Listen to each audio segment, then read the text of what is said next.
Welcome to my The Asshole Podcast. Let's get into it.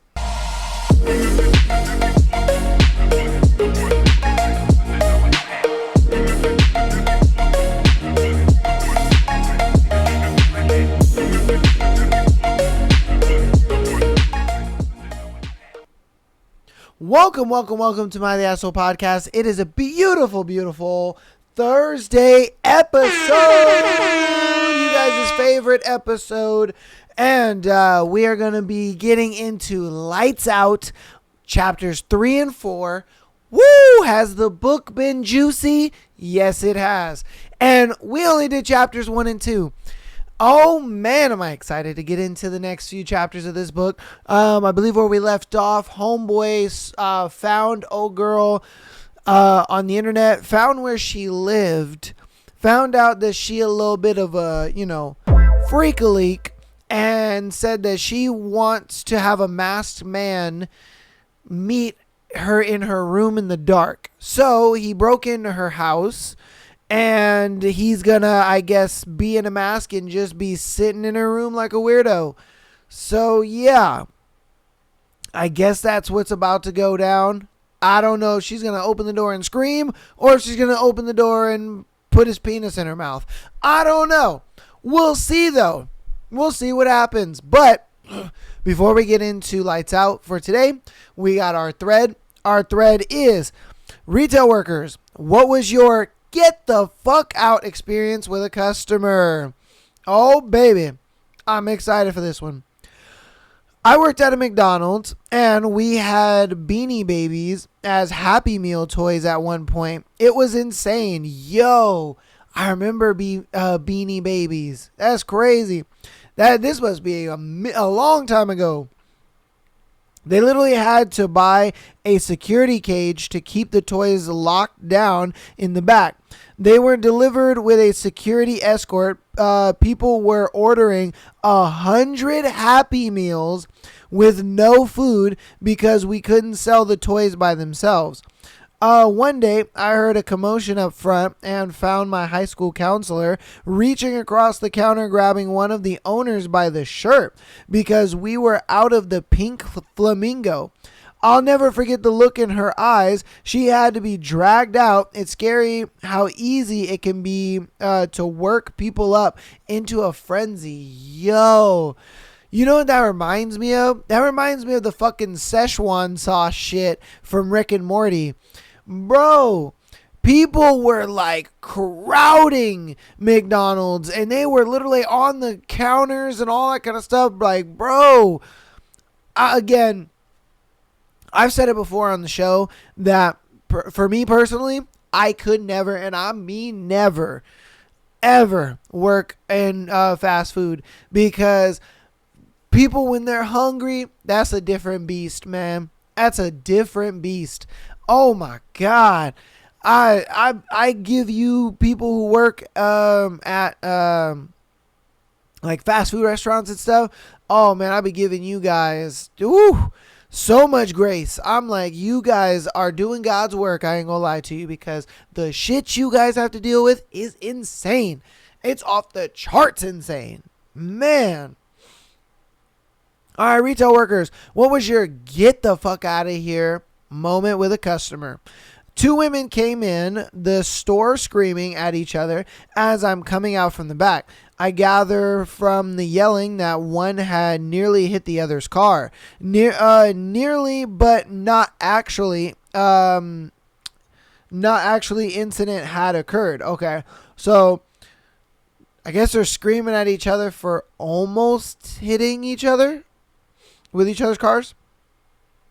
It was a busy Saturday. People were starting to stare. I'm trying to gather my wits, thinking how best to handle it. When my manager came flying in from nowhere, she just yells, either come in here and shop like people or go outside with the rest of the animals. One left and one stayed. Hey, honestly, that's how you deal with that shit. You go get who's in charge. You don't deal with that shit, because I know for me, when I was in retail, bro, I didn't deal with all that bullshit. I was just like, let me get somebody for you. You know, like, And they would always ask for a manager anyway. So I'm like, that's cool. You know what I mean? I'll go get a manager for you because I'm not about to deal with you and your craziness. And then a lot of times it's one of those things where I would tell them something, they wouldn't believe me, and then they're like, oh, get me who's in charge. And I'm like, all right, cool.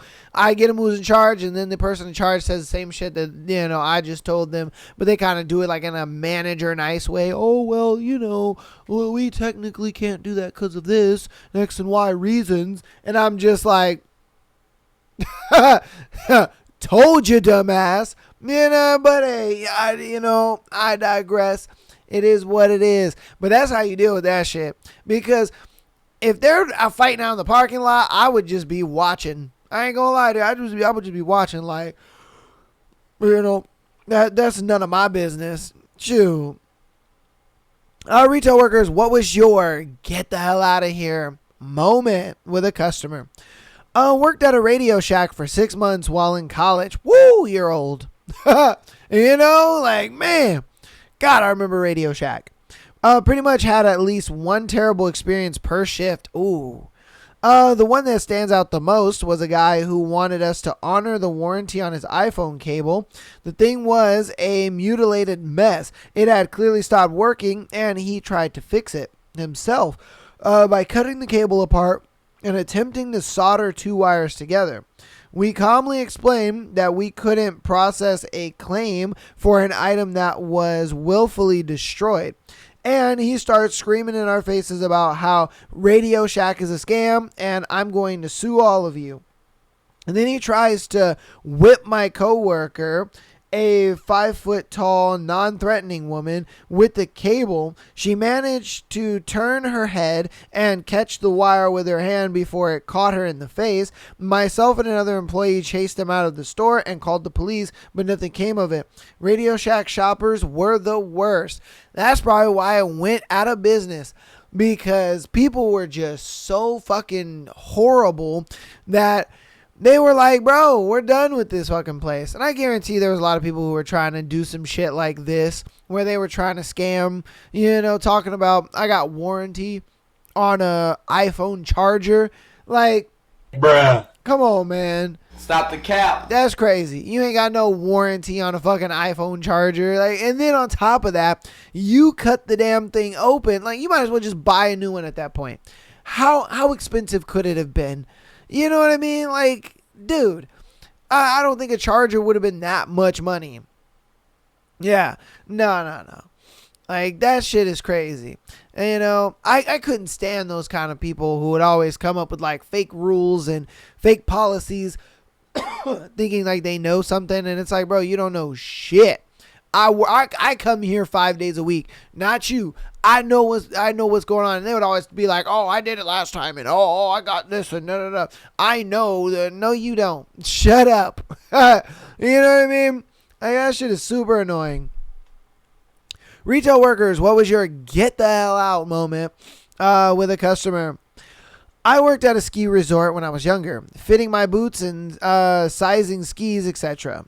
A ski rental shop. My first year, I worked at basically the Walmart of rentals, the cheapest option and the biggest store.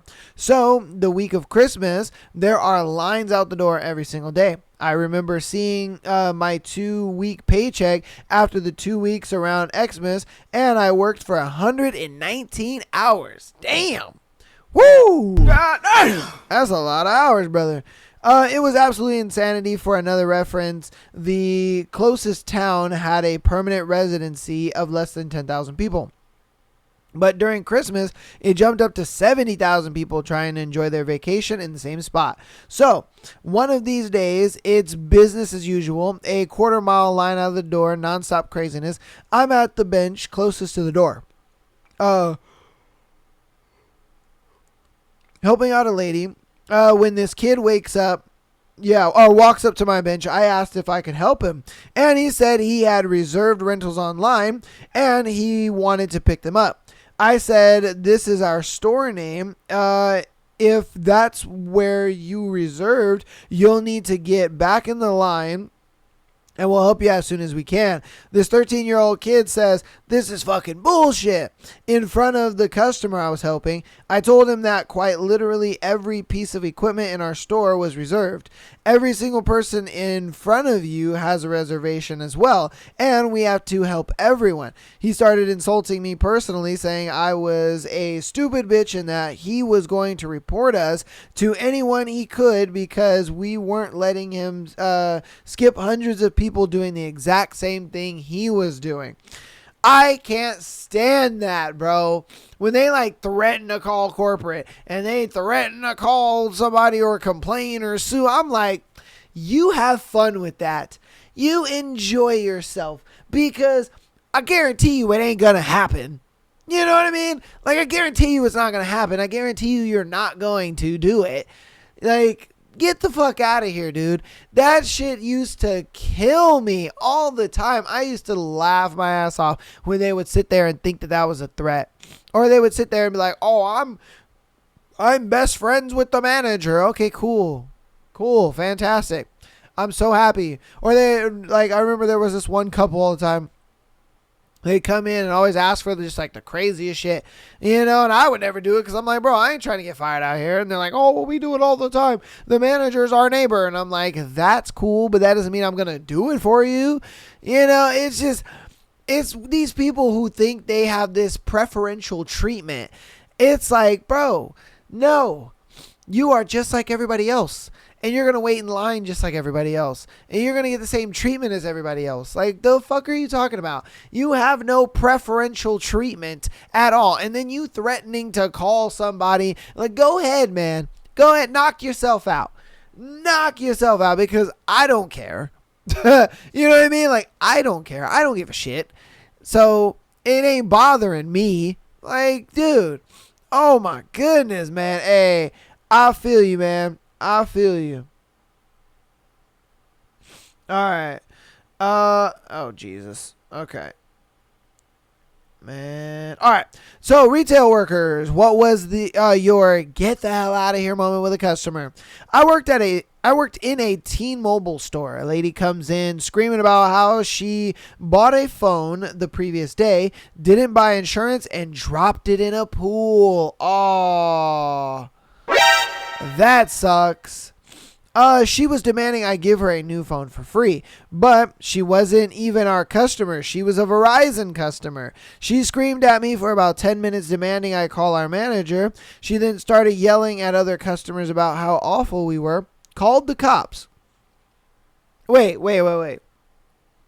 So it's bad enough that she didn't have insurance on the phone. All right? It's bad enough that she dropped it in a pool. But you don't know what phone provider that you have? You know what I mean? Like, bro, are you that dumb? You know what I mean? Like, I'm telling you, bro, it's not until you work retail that you realize how stupid, and I mean stupid, grown ass adults are. Oh my God. The idiocracy that you see on a day-to-day basis from grown ass individuals is insane.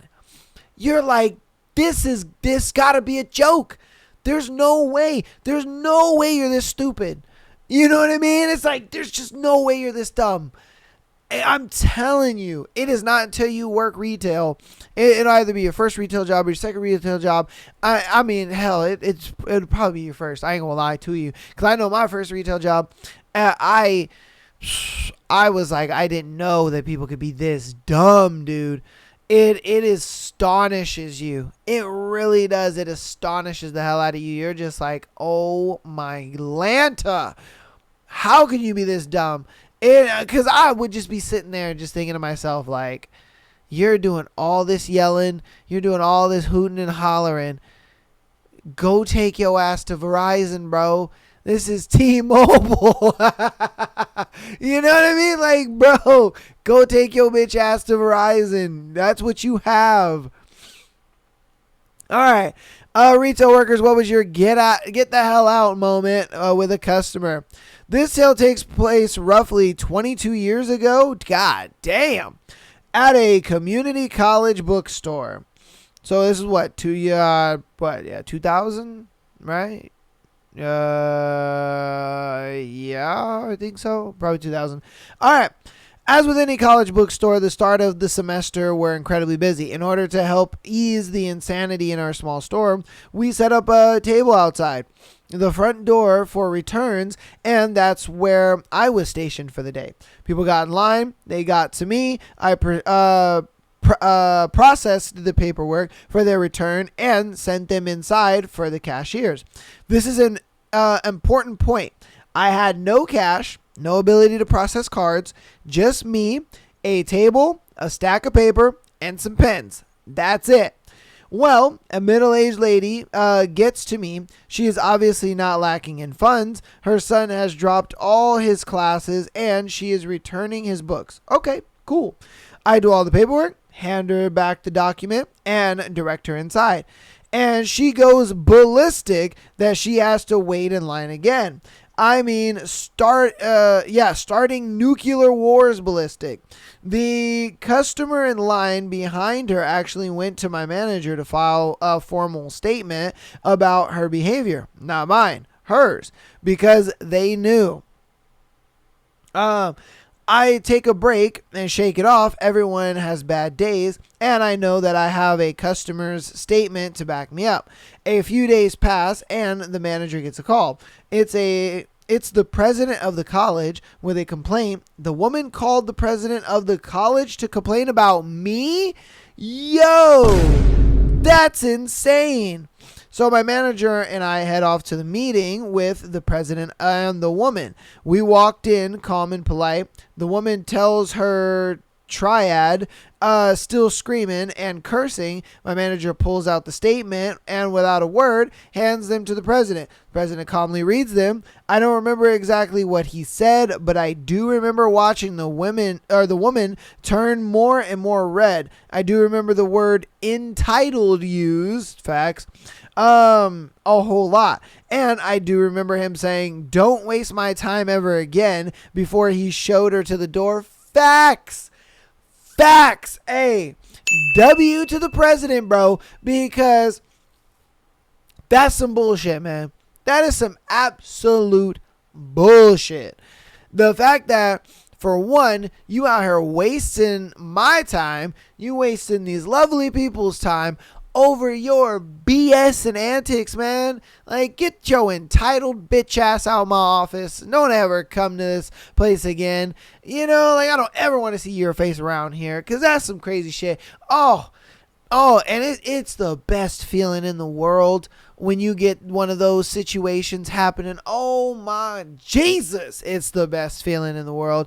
I won't lie to you, because I remember I've had a few moments like that where, you know, customers just going crazy, just going off, and then everybody's just like, nah, actually he handled it pretty well. It was this person that was like, it was the customer that was just going off and going crazy and acting wild and free, you know. And I'm just like, hey, I'm just trying to do my job, bro. Like, you know what I mean? Like, bro, this is my livelihood. Like, shit. Like, you want to yell at me, that's fine, bro. But you're the only one that's looking stupid. You know what I mean? Because I used to let customers yell. I used to let them yell, bro. I would stand there and just stare at them. And then they'd be like, "You're not going to say anything?" No. Why?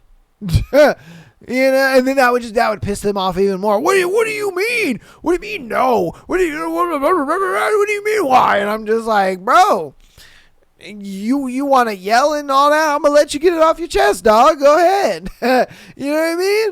Like, I remember, this is a perfect example. I remember I was at the meat counter. It was a late night. It was just me and the meat cutter at that time. Two people back there. And this guy came in. He had some high energy, and I was just like, "Hey, how are you, sir?" And he's like, "Oh, I'm doing good, doing good. Just got off work, you know. And I'm looking to get something so I can cook. I can go home and cook me a good little meal." And I was like, all right, cool. You know, did you know what you want? Little recommendations. What's up? Let me help you out. And he's like, yeah. He's like, so we have skirt steak, and they call it flat meat. And we had it in a marinade. We had two different types of marinade. And one marinade was kind of like a more peppercorn style marinade, and the other one was more of like a citrus style marinade. And he asked me what the difference was, and I was like, okay, yeah, no problem. I was like, this one right here is like a peppercorn style, you know, peppery marinade, and then this one's more of like a citrus. So it's kind of like personal preference. He was like, what do you recommend? And I was like, well, personally, I like the peppercorn one a little more. I enjoy the citrus one a little bit, but not too much. And he was like, okay. He was like, well, what's the difference? And I was like, the meat's the same. All right, meat's the same, so there's no different there. It's just the marinade. It's just the marinade. Like I said, it's peppercorn marinade, and then this was the citrus one. He's like, I didn't ask that. I asked, what's the difference? And I was like, it's the marinade. That's what's different, right? That's what you're asking. And he's just like, he for some reason gets progressively upset, and I'm like, what the fuck is going on here? And he's like, he's getting even more mad, and I'm like, bro, I answered your question, did I not? You know what I mean? Like, I didn't understand what was going on. And mind you, the meat cutter behind me, he's watching this whole interaction go on. So then he gets all mad and he storms off. And I'm like, did I do anything wrong in this exchange? And he's like, no. He was like, what was that guy so mad? And I was like, bro, I don't know. He just asked what the difference was. I told him the difference. You know, like I told him the meat's the same. It's just the marinade, you know what I mean? So he comes back, my manager, talking about, I need an apology. And I'm like, bro, what? And so then the meat cutter is just like, wait, an apology for what?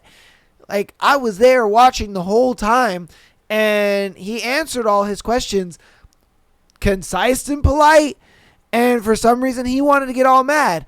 I didn't apologize because I'm like, I didn't do anything wrong. I'm telling you, it was just like this moment where it was just like, and then my manager is just like, is this true? Like, you know, he didn't do anything wrong. He just answered your question, and the customer was looking stupid in the face. I mean, stupid in the face. And I'm like, bro, what the fuck is your problem? You know what I mean? Like, who the fuck are you? You know what I mean? I'm telling you, man. It feels so good to just see the stupid look just emerge on their face. And you're just like, yeah, you dumb fuck. I'm telling you, man. Oh, you feel so vindicated, you know what I mean? All right. Retail workers, what was your get the hell out of here moment with a customer? When I worked in the tool department at Sears, damn. Woo! Everybody in this thread is old, bruh. Man, Sears, Radio Shack, fucking Beanie Babies, like, bruh.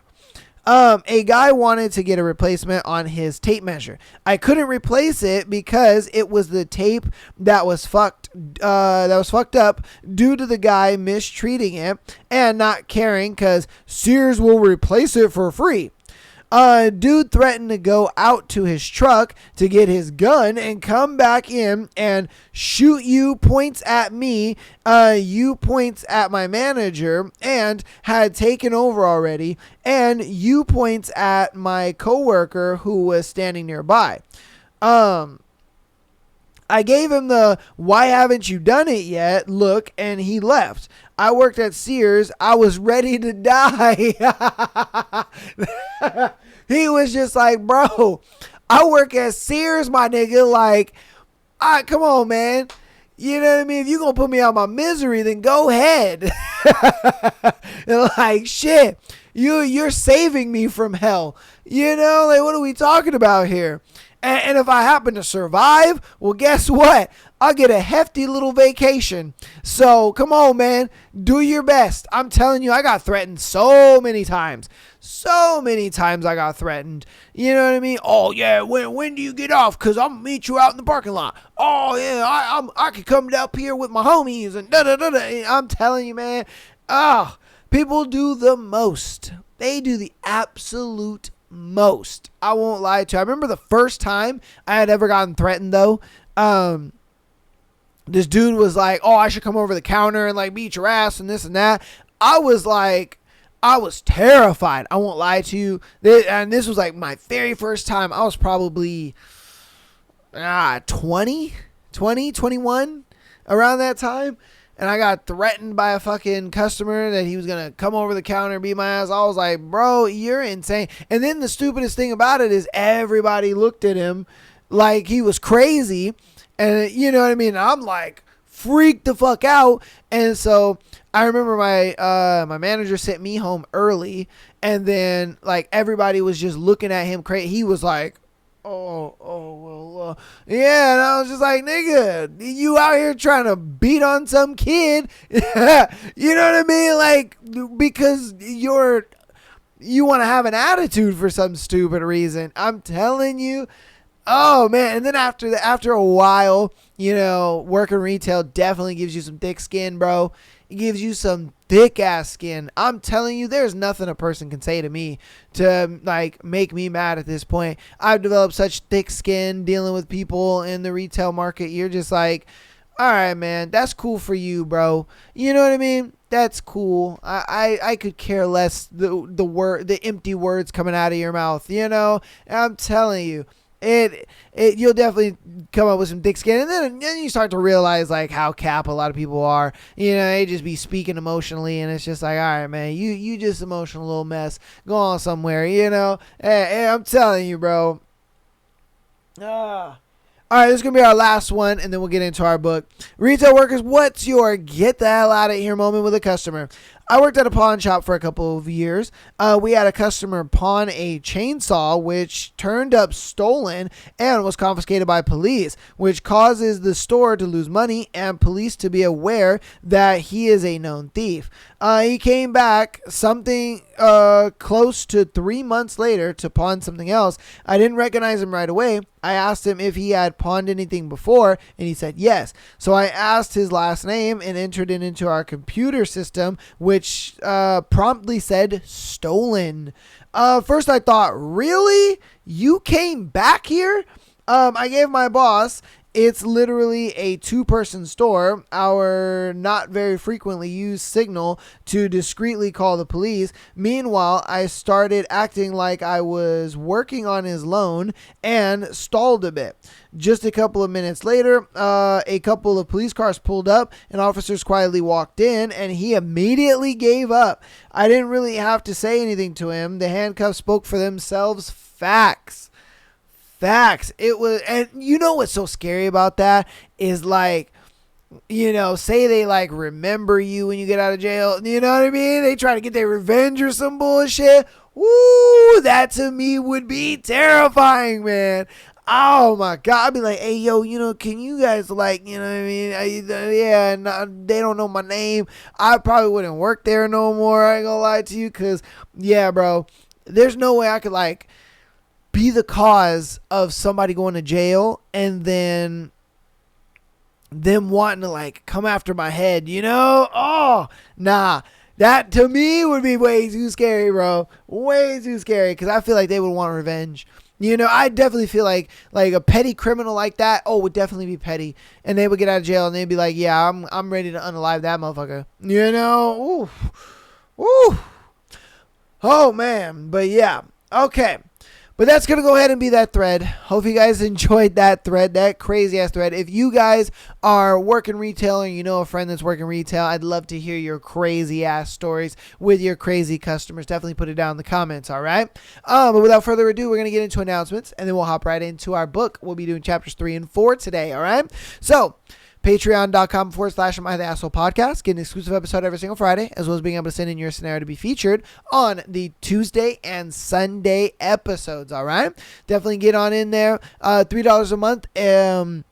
and over 100 hours of content over there. All right, Patreon is where it's at. It's the best value the best value per dollar, if I'm being honest with you, man. The content over there is juicy, let me tell you. All right, so definitely get on out there, check it out. Audio listeners, thank you for all of the support you guys have been showing. I really do appreciate it so very, very, very much. If you're an audio listener, keep downloading the episodes as well as rating us 5 stars. I appreciate all of the support so very much. If you want to help out even more on the free 99 side of things, go ahead and follow us on Instagram as well as TikTok, and subscribe to us on YouTube. Okay, subscribe to us on YouTube. We're hoping to hit 2K by the end of the year. We are steadily fast on the road to it, so hopefully we can hit it. All right. But yeah, that should be announcements out of the way. Sunday, Mondays we stream, so definitely come out and hang out with us on the streams. We stream on Twitch, Kick, TikTok, as well as YouTube. We got all that going for us. The streams have been getting good. They've been getting juicy. They are so much fun. And we're also, every Sunday when we stream, we're also going to be doing another book. So if you guys love the book content and you kind of want to, live react to a book with me, definitely catch your boy live on Sundays. All right, definitely catch us live on Sundays. We're always doing a book over there. Okay. I think the previous few books we did were Twisted Love by Anna Huang. We did Satan's Affair, as Satan's Affair is Sibby's story from Haunting Adeline, and then we also did oh God, what is the name of the book? Phantoms, which is another like Haunting Adeline-esque book. It's in the universe of Haunting Adeline. If you remember her Aunt Gigi or Grandma Gigi or whatever, it tells her story. So we've gone over that as well. And I'm sure we haven't finished that yet. So this Sunday, definitely catch that. And yeah, so definitely get in there, check us out, all that good stuff. Every link is down in the description. Lights Out will also have a playlist linked in this episode, so it'll be down at the bottom for you guys. All right, so I will have a Spotify playlist as well as a YouTube playlist ready for you guys, so that way you guys can catch the first episode if you want to catch up on the first 2 chapters, so that way you can come back to this episode and watch 3 and 4. All right, so now that you guys are all informed, you're all caught up, let's get right on in to the book. All right, guys, let's do this. Chapter 3. Allie. Everyone in the goddamn city had lost their mind. Or at least that's what it felt like tonight. We saw our fair share of accidents during a regular shift, but this one was different. I'd lost count of the number of patients I'd seen over the last 7 hours who had hurt themselves or gotten hurt by someone else doing some dumb shit even a child should know better than to attempt. Was there some dangerous new social media trend I hadn't seen yet? Or a revamp of that old show with dudes crashing shopping carts into things? Something had to explain this level of stupidity. It couldn't all be coincidental. We were in the middle of a mini lull, not uncommon so late at night, and I was curled up in a break room chair trying to get comfortable as I downed another cup of coffee. My shift was only halfway over, and if the second leg of my night progressed like the first, I'd need all the caffeine I could get to keep me going.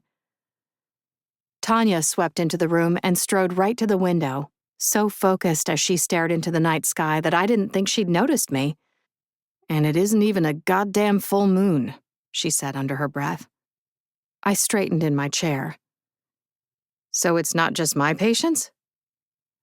She turned my way and shook her head, her long braids falling over her shoulder. "No. Something's gotten into this city tonight." We shared a troubled glance and then looked away from each other. Things like this happened sometimes, odd patterns emerging that made me think humans were more connected than we realized. One week, we might see a spike in car crash victims without anything like bad weather or traffic to explain the uptick. The next, we could get more domestic assault victims than usual, and the one after that, more gunshot wounds. Tanya and I had talked about it a couple of times, wondering if humans shared some kind of hive mind, or if it had something to do with magnetic currents, or our subconsciousnesses all picking up the same subtle signals from the world around us. I'd even mentioned it to one of the cops who regularly got stationed here, and instead of thinking I was a weirdo, he'd agreed with me, telling me he and his coworkers saw something similar. They'd get a slew of people who had almost no traceable connection to each other, committing virtually the same crime one week. The next, it would be a new group doing something else. I'd told Tanya about it afterward, and we'd both been so freaked out that now we avoided the subject altogether, as if bringing it up might trigger a new wave of weirdness. "How was Brinley?" I asked. Tanya had worked with her the night before, keeping an eye on her like I had the night before that. Tanya pushed away from the window and went to the coffee maker. "Good. Thank God. I think you're right, and she'll be able to stick it out. That first bad night just threw her." "Nothing like a baptism by fire to test someone's mettle," I said. Tanya finished pouring her coffee and turned toward me, leaning her hip against the counter as she took her first sip. "It wouldn't have been so bad if we had more people to split patients between." I perked up at that. "Speaking of, are you going to that job fair next month?" The hospital regularly put up booths at high school job fairs and local recruitment events in an effort to lure more people into nursing fields. Few would end up working here, but we saw any increase in numbers as a win. Tanya nodded. "Want to come with? It counts as a shift, and you might see some daylight for once." She eyed me over the rim of her mug, one brow rising. "You're looking pretty pasty lately." I rolled my eyes. "I hope your sales pitch at the fair is better than that." She snorted. "You in or not? Don't make me take someone like Donna." We both grimaced. Donna was one of the nurses who'd been in here with Brinley last week. She had a terrible bedside manner and no natural instincts for caretaker work. Bringing her to a recruitment fair was more likely to drive people away from our career field than toward it. "Yeah, I'll go," I said. Tanya let out a relieved breath and took another sip of coffee. Silence fell between us, but it was a comfortable one we both settled into. Some nights we'd sit and chat between patients, sharing gossip. Others were like this, both of us stuck in our heads, just trying to catch our breath in the middle of a rough shift. Tanya's pager beeped on her hip, and she swore under her breath as she checked it. "Lab results," she said, downing the dregs of her coffee before striding out of the room. I checked my pager as she left. I was waiting on blood work for 2 patients myself, and it was surprising mine hadn't beeped at me yet. Maybe I could bribe my lab tech friend, Vern, to bump me up in her queue. The date at the top of my pager caught my eye, and I straightened in my seat. Today was Thursday. That meant a new video from the Faceless Man. He posted every Tuesday, Thursday, and Saturday like clockwork. How the fuck had I forgotten? I dove out of my chair toward my locker. To have the break room to myself was a minor miracle, and I wouldn't miss my chance to watch the new video in peace. "Come on," I muttered as I turned the dial on my lock with impatient fingers. The door could open at any second, and then this opportunity would be over, and I'd have to wait until the next lull or the end of my shift to watch it. I opened the lock and grabbed my phone out of my purse. My fingers flew as I pulled it close, tapping my favorite social media icon and going straight to the search bar. His creator page filled my screen a heartbeat later, and warmth flooded my body as I saw the familiar video covers of him in various poses and stages of undress. Damn, the man was fine. My breathing picked up as I stared down at my phone, nipples peeking beneath my scrubs. I was like a Pavlovian dog for him. But instead of drooling over the anticipation of food, I got wet somewhere else over the expectation of pleasure. This couldn't be normal, my knee-jerk reaction to him, like I was primed and ready to go after the merest glimpse at his page. I needed to stop masturbating to his videos because being turned on this quickly was starting to be a problem. Especially right now, when there was no time to relieve my sudden need, and I'd be left aching with thoughts of him for the rest of the night. I probably should have put the phone down and watched the thirst trap later, preferably in the solitude of my bedroom where I had easy access to a vibrator. But there went my finger, opening the latest video as if it had a mind of its own. It must be a good one because it had only been posted a few hours ago and already had over 100,000 views. I pulled the phone closer and watched as a haunting song started to play. All I saw was darkness until the camera panned upward, revealing the faceless man's mask lying flat on something. The camera panned more and, holy shit, it was lying on a bed, and I had that same comforter. I hit pause and let out a tortured groan. Oh no. No. I should not have started watching this here. My pussy clenched at the sight of that mask lying on what could have been my bed, spasming in a way that only my biggest vibrator or a long, hard fuck could ease. Quit now while you're ahead, I thought. Watching the rest of the video could only end in torture, but despite knowing how uncomfortably aroused I'd be for the rest of the night, I couldn't help but lift the phone back up and hit unpause. The music started playing again, and a masculine hand slid into view, nails clipped short, tattoos whirling down the back of it right onto each finger. The camera panned out a little more. I released a shaky exhale as a muscular forearm was revealed, covered in tattoos and veins and, oh God, what was it about forearms that had such a chokehold on me? Was it because I could picture those muscles flexing as that big hand held both of mine over my head? Or better yet, bunching with barely restrained strength as long fingers wrapped around my throat. The hand slid over the mask, curling into the eye sockets before dragging it slowly out of view as a painfully low male voice sang about doing unholy things in the bedroom. The faceless man's music selection was always perfect, able to turn even a simple video like this into a clit tease. It was even worse this time because I couldn't stop picturing him filming it in my bedroom. Suddenly, the camera snapped up, and I sucked in a sharp breath. There he was, framed in a mirror in all his shirtless glory, phone in one hand as he filmed himself, the other slowly undoing his belt. I hit the pause button again to take it all in. He was perfection. Maybe not for everyone, but he was for me, with heavy muscles gained from what must have been hours in the gym, toned and trim in all the right places, wide and dense in others. I wanted to trace my tongue through the valley between his pecs, worship his abs, and spend an ungodly amount of time memorizing the deep V of his hip flexors.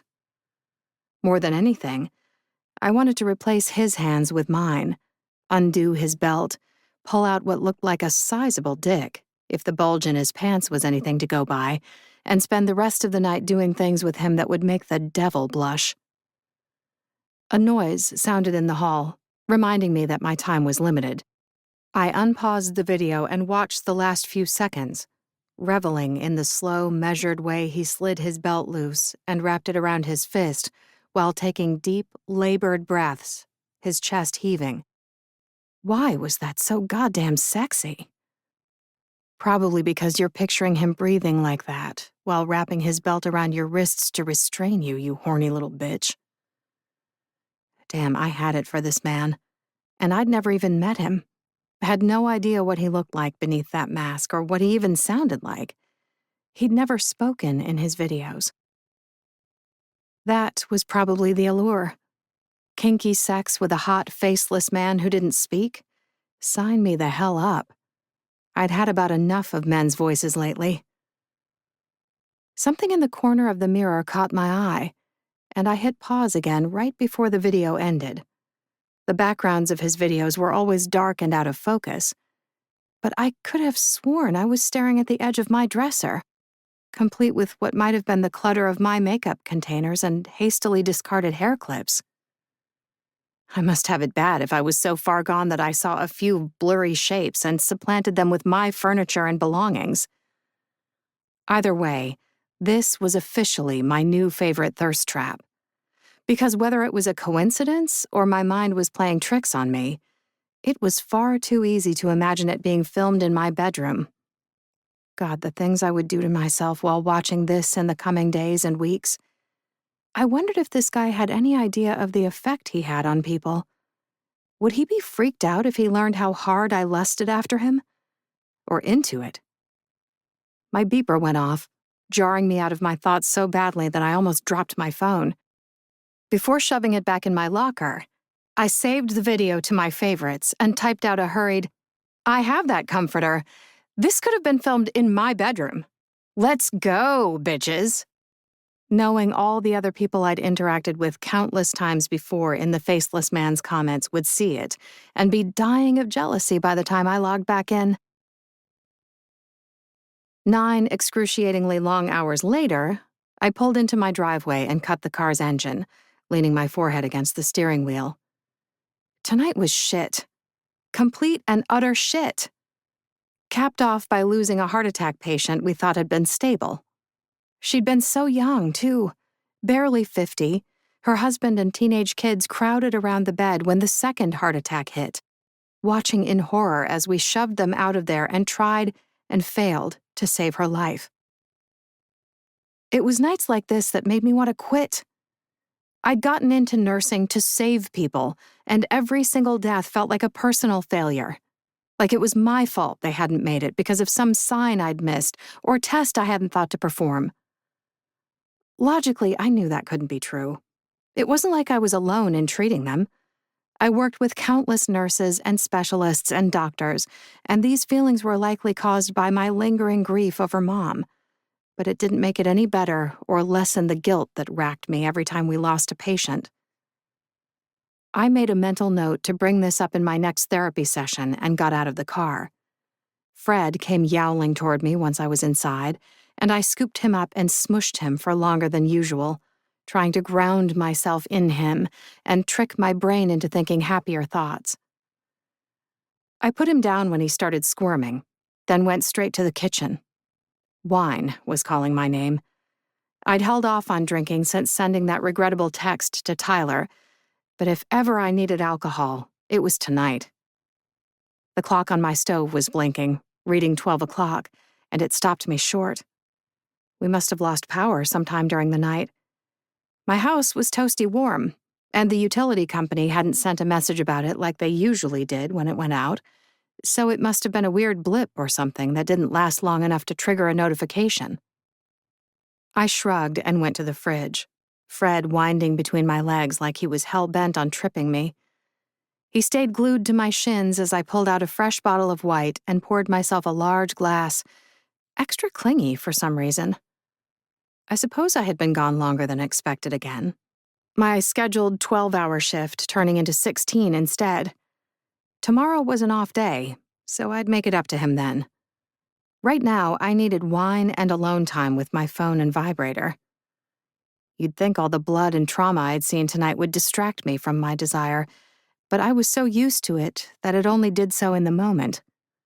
As soon as I had a second to myself again, images of that mask lying on what could have been my comforter swirled to the forefront of my mind. Lust was a natural response to traumatic events, the body wanting a reminder of being alive after skirting so close to death, and I'd long since stopped fighting it. "I know, buddy," I said, leaning down to scratch Fred behind the ears. "Just give me, 10 minutes. That's all it would take at this point. I shut him out of my room, flicked the light on, and froze. There was something on my bed. There was something on my bed that I hadn't left there. The wine started trembling in the glass as my fingers shook, but I couldn't force myself to put it down because I couldn't move. I was completely immobile, held in place by my rising fear. Had someone been in my house? Were they still here? Fuck, was that why Fred had been so insistent? He'd been trying to warn me? I will not be a victim, I thought, forcing myself to move, to step forward, set the glass and my phone down on my dresser, and drop to a squat as I quietly slid open the bottom drawer and pulled out the gun I kept there. Living alone in a big city and seeing the worst of what it could do to women on a nightly basis made me paranoid. I had a gun in my car, and one more besides the one I now held, hidden nearby. I slept with a baseball bat beside my bed, and mace and throwing knives on my nightstand within easy reach. 2 days a week, I took a hand-to-hand combat course taught by an ex-Marine who didn't go easy on me because I was the only woman in his class. If someone else was in my house right now, they'd be leaving it in a body bag. I strained my ears as I straightened and slowly approached the bed. I didn't hear anyone else, but that didn't mean someone wasn't standing in my closet or waiting beneath my bed, ready to grab my ankle when I got close. With that in mind, I stopped out of arm's reach and leaned forward, freezing in place for the second time in less than a minute. There was a mask on my bed. And not just any mask. His mask. I'd stared at it so much over the past several months that I would recognize it anywhere. I hadn't lost my mind and imagined my things in his video. That was really my dresser in the corner of the mirror, because he'd filmed the thirst trap I'd been lusting over all night in my actual goddamn bedroom. Holy shit. What was happening? And what the hell did I do now? Call the cops? Check to see if he was still here? My vision swam in and out of focus for a heartbeat. What if all the blood in his videos wasn't fake? What if none of this was a fun little kink for him like it was for the rest of us? What if he was some sort of serial killer hiding in plain sight, and he used his platform to lure his victims to him?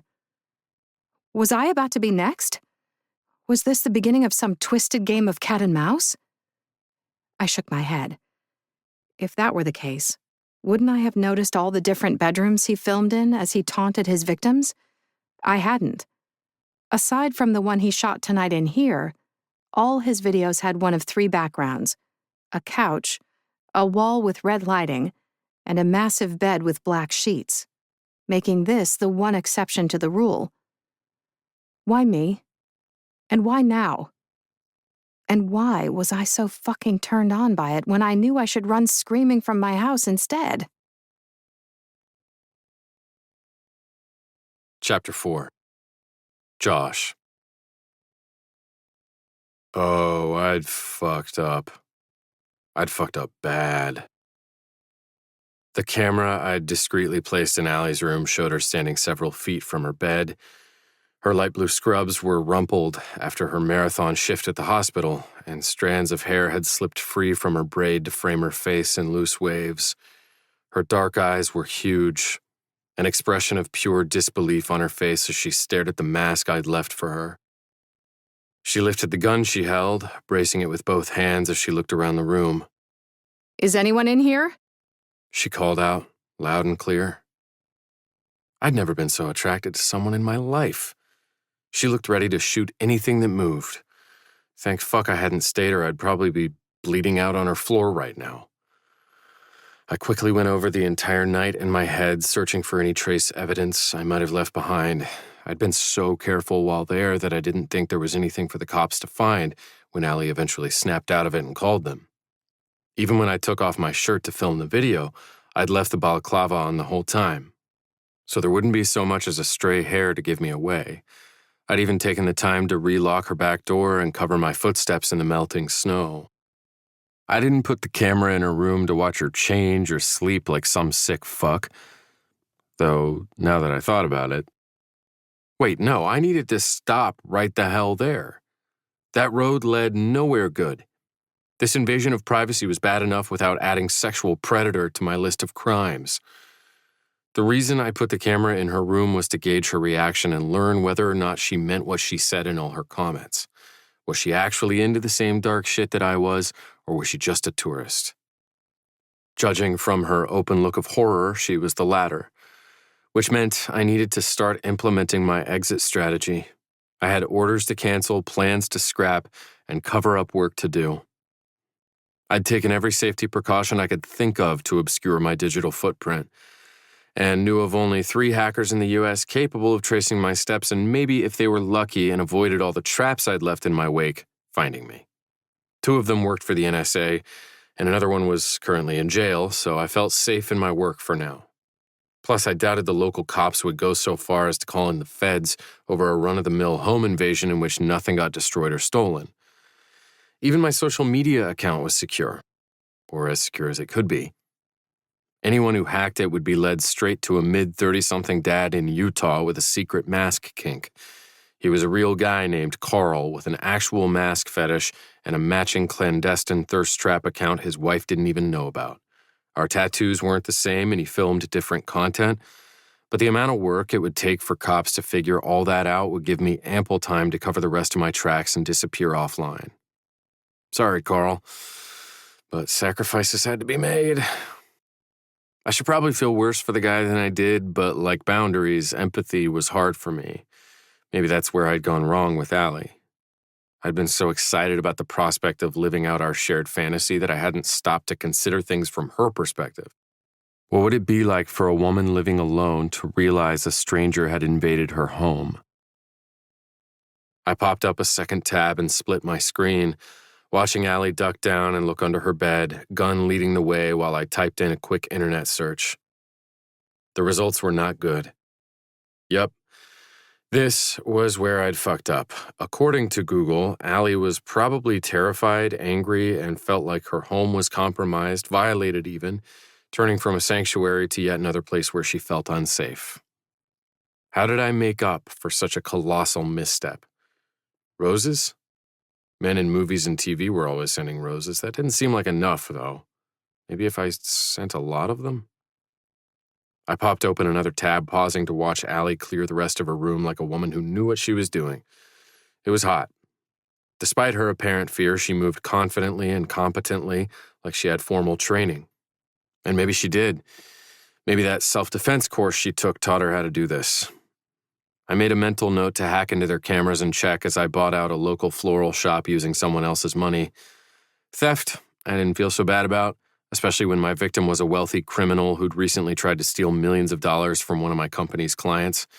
I'd rebuffed their infantile attempt and slid right into their own system unseen, learning all sorts of interesting things about them, including their credit card information.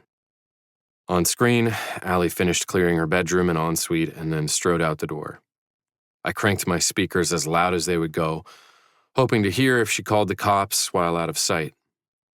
Several minutes passed in near silence, with only the soft sounds of movement to tell me she was working her way through the rest of the small house. I cursed myself for only placing 1 camera instead of 2. What was she doing? How was she feeling? Was there any way to come back from this, or had I lost my chance with her already? Are you okay, Fred? I heard her ask, and I immediately perked up, wondering who the fuck she was talking to. Anger roared through me out of nowhere as I waited for Fred's response. There was already another guy in her place? Had she planned to meet him there after work? I didn't hear any doors open or shut, and He didn't hurt you while he was here, did he? a soft meow echoed out of my speakers. You were trying to warn me when I came home, weren't you? Another meow. Oh, Fred was her cat. My jealousy deflated, and I unclenched my hands from where they had a death grip on the arms of my computer chair. Wow, okay. This knee-jerk rage was new, and probably not a good thing. I'd have to keep an eye on it. I might not want to hurt Allie or her cat, but the thought of another guy in there with her had sent me straight to kill him with knives. My speakers went quiet, and I sat straining my ears as I waited for some sign that Allie was, I don't know, okay, or pissed, or scared, anything, really. Not seeing her was a problem after all the nights I'd watched her through the hospital's cameras this week. She wore every emotion on her face, and I'd spent my sleepless hours learning each one. Finally, she walked back into view, carrying Fred in one arm and a dining room chair in the other, sporting a look of sheer determination. She set Fred on her bed and shut the bedroom door, bracing the chair beneath the knob and barricading herself inside. I wouldn't be canceling that anonymous purchase after all if a chair was what she resorted to in order to protect herself. She needed all the home defense equipment I'd bought her. Why didn't she already have it? Her neighborhood had a relatively low crime rate compared to other parts of the city, and she could clearly defend herself. But hadn't I just proven how easy it was for someone truly determined to break into her house? I knew it wasn't about money. Her mother's life insurance policy had paid for nursing school and most of the down payment on her home, and she made a respectable income thanks to her salary and all the overtime she pulled at the hospital. Had she merely grown complacent? Maybe I'd done her a favor by breaking in and showing her the error of her ways. I grimaced. Yikes. No to any more thoughts like that. I was obviously trying to rationalize what I'd done and lessen my guilt over it, which I shouldn't, because if Google had taught me anything tonight, it was that I'd royally fucked up. That revelation was confirmed when Allie strode to her dresser and swapped her gun for the wine she'd left there earlier, chugging it like a beer at a frat party. The glass shook in her fingers as she set it back down, and I cringed, because, fuck, her fear turned me on. I'd been avoiding acknowledging how aroused I was, but the way my dick strained against my gym shorts as Allie visibly trembled was impossible to ignore. Okay, so I didn't want to hurt her, but I did want to scare her. Potentially troubling, but far from the worst-case scenario, and really, didn't that confirm something I'd already known about myself? For fuck's sake, I regularly covered my chest in stage blood and held a butcher knife while sitting in the dark and staring into a camera like I just got done slaughtering an entire family. I got off on all the comments from people telling me they were both turned on and slightly terrified by my content. Those comments stirred something inside me, making me feel powerful, feral, and dangerous, like the world was mine for the taking. The fact that there were so many others into my specific kinks also normalized my desires. I didn't feel wrong for liking mask play, or like I towed the line of dangerous territory that skirted too close to what my dad had done. This felt like it was all for me, and that's why I wanted Allie to be all for me. Not just because she was a beautiful woman with a mask kink who regularly propositioned my alter ego, but because technically she'd stalked me first. Or she'd tried to if the search history I discovered when I hacked into her laptop was anything to go by. How do I find someone from social media? Who is the faceless man from TikTok? The faceless man's other social media accounts? Is there AI software to find people based on their tattoos? See? She'd started it. And yes, I was aware that argument wouldn't hold up in a court of law, but this was the hill I chose to die on. The belief that Allie was a little fucked up too. Just enough that she might hesitate before reporting me. And if I were really lucky, enough to play along with all the things I had planned for her. My attention returned to the video feed as she scooped her phone up and sat on the edge of her bed. The camera I'd installed was a genius little device. It mimicked her phone charger, with a working USB port and everything. While the blank white space above it looked innocuous enough, it was actually a film screen with a wide-angle camera hidden behind it that was damn near imperceptible without a specialty device detector. I'd swapped her charger out for it right before leaving, checking on my phone to see if it was up and running before I slipped into the night and triggered another blackout to hide my escape. I tapped a few buttons and zoomed in on Allie's phone. She was on my social media page, probably getting ready to either block me or read me the riot act through a DM. I knew it. She said as she scrolled. Bed, couch, wall. I started to frown before I realized she was talking about the backgrounds in my videos. I filmed them all in my bedroom while Tyler was either fast asleep or out of the apartment, and those were the 3 locations I used. Until Allie's bedroom. Had she noticed the difference? She ran a hand over her face and turned to look at Fred, who sat by her side purring so loud I could hear it over the speakers. So, he's probably not a serial killer who uses the app to lure his victims. I reared back. Was that what she'd thought? Fuck. That was the absolute last thing I wanted. How did I fix this? I was half tempted to send her a DM explaining myself, but how would that work? Hey, Allie, it's me, the man who broke into your house. I was just watching you through the camera I hid in your room, and I wanted to let you know that you are correct. I am not, in fact, a serial killer. Jesus Christ. I knew I should have argued with my therapist when she said it was time to wean me off the antipsychotics. Clearly, they'd been necessary if one of the first things I did once they were out of my system was start stalking someone. I lifted my hand and was about to kill the video feed when Allie turned on her bed and finally looked at the mask. My finger hovered over the button as her expression shifted into something I hadn't seen before. Her eyes fluttered half shut, and she bit her full bottom lip in a way that had me leaning forward in my chair. A pretty flush stained her cheeks pink. Was she about to cry? She glanced sideways at her cat. Only one way to find out. Before I could zoom back in on what she was doing, she tapped something out on her phone, fingers flying over the text before hitting a final key. A swoosh sound followed, like she just sent an email or a text. My phone chimed on my desk. I froze. Oh, shit. Had she DM'd me? Carefully, like it might rear up and bite me, I lifted my phone. A notification flashed across it reading, user ally.ally.oxen.free would like to send you a message. My heart pounded against my ribs as I unlocked the screen and opened her message.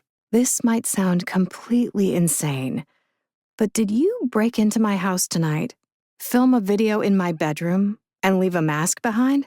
Fuck. How did I respond? If I said yes, it could eventually get held against me in a court of law. If I said no, I'd be gaslighting her. Was there some way to play it cool? Answer her question with a question that neither confirmed nor denied her suspicions? What would you do if I said yes? I asked. There, that seemed safe enough.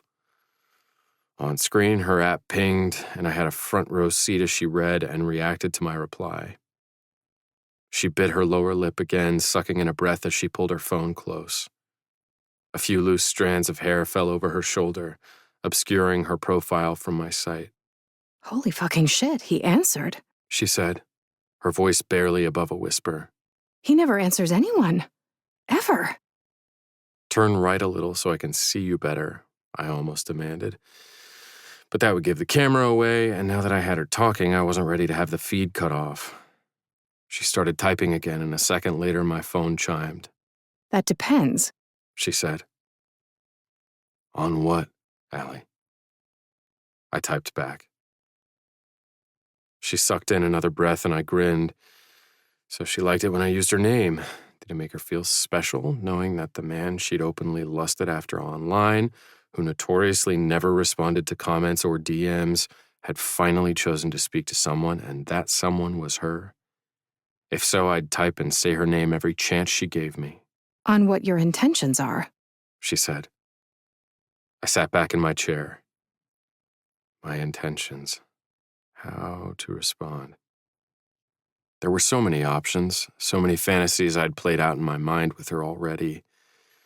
There was the one of waking her up in the middle of the night with a knife to her throat, but instead of turning the blade on her, I slid the handle between her legs and used it to edge her to the brink of insanity, teasing her but never giving her what she wanted, despite how much she begged and sobbed for release.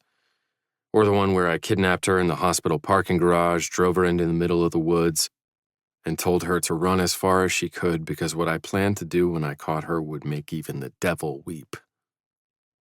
But she probably wasn't ready for any of that right now, and she might still be thinking about calling the cops. So I settled for taunting her instead. My intentions.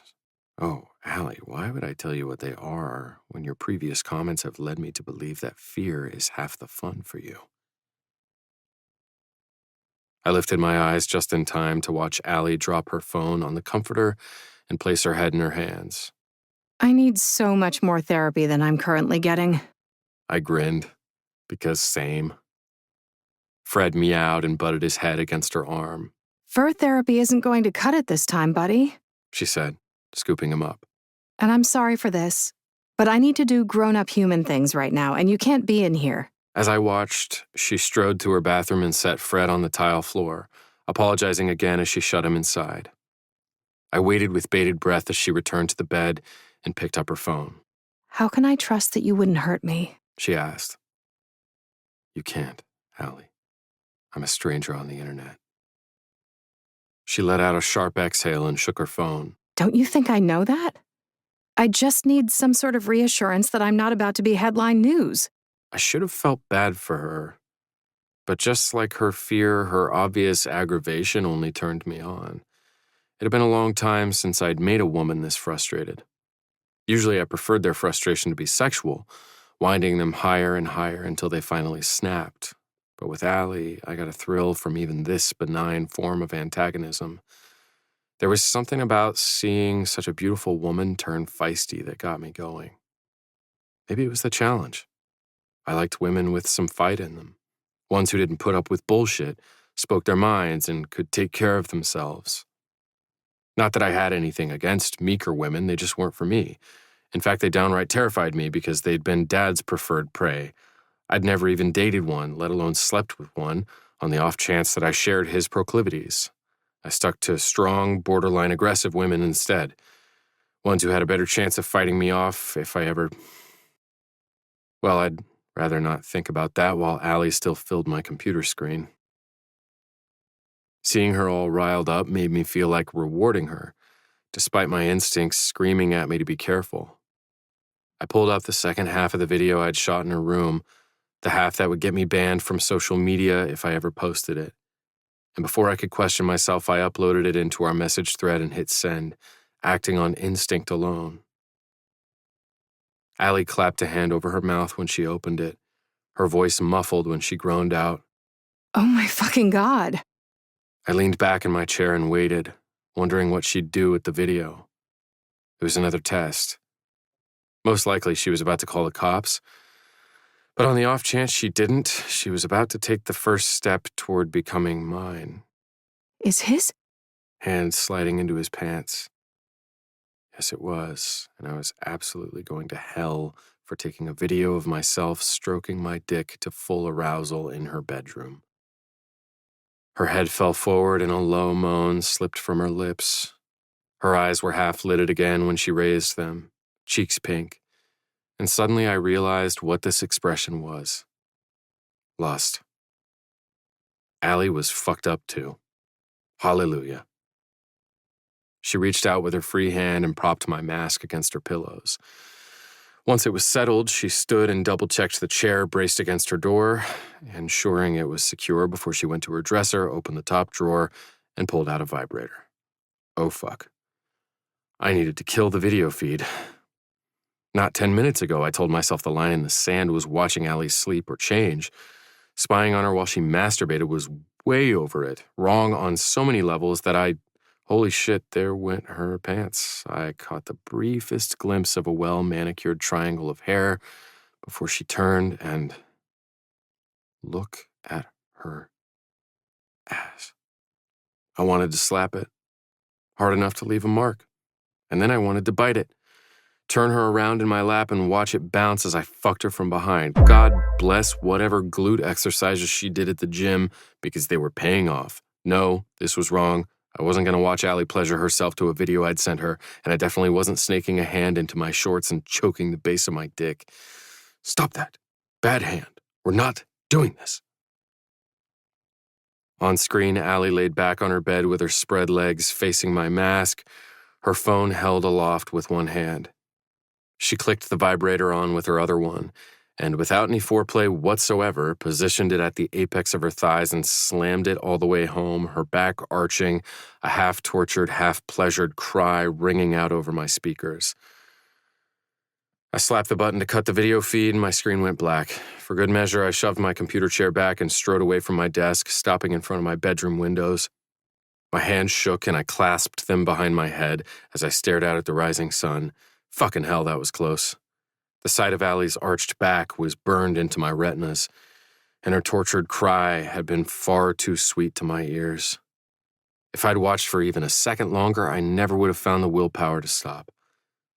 It was slightly reassuring that I still had some morals. Allie might be masturbating to a video I'd sent her, but she hadn't consented to me watching her do it. And sure, she hadn't consented to me breaking into her house, filming a thirst trap inside her bedroom, sending her a sexually suggestive video, or watching her since she'd gotten home. But the line had to be somewhere, and sexual predation seemed like a pretty good place to draw it, no matter how much the darkest parts of my mind protested that what she didn't know wouldn't hurt her. I was already becoming unhealthily obsessed with Allie. There was no way this would end well for either of us if I didn't hold myself in check. But now that I had her within my sight, I couldn't seem to stop myself. And all my carefully laid plans of taking it slow and easing her into things were going up in flames. I needed her. And whether she was ready or not, I was about to put her to the ultimate test. I just hoped it didn't end with either of us traumatized or dead.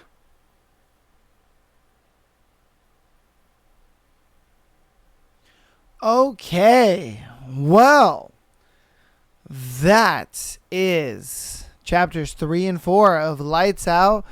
Look, I get it. She's into it. But goddamn, homeboy seemed like a freak, man. You know? Like, dude just kind of seems creepy. I don't know. Ladies, you let me know in the comments. If a dude you were into, you know, did some shit like that, would you be cool with it? Would you not be cool with it? I don't know. I don't know. To me, I think dude's crazy and he's just kind of like a weirdo.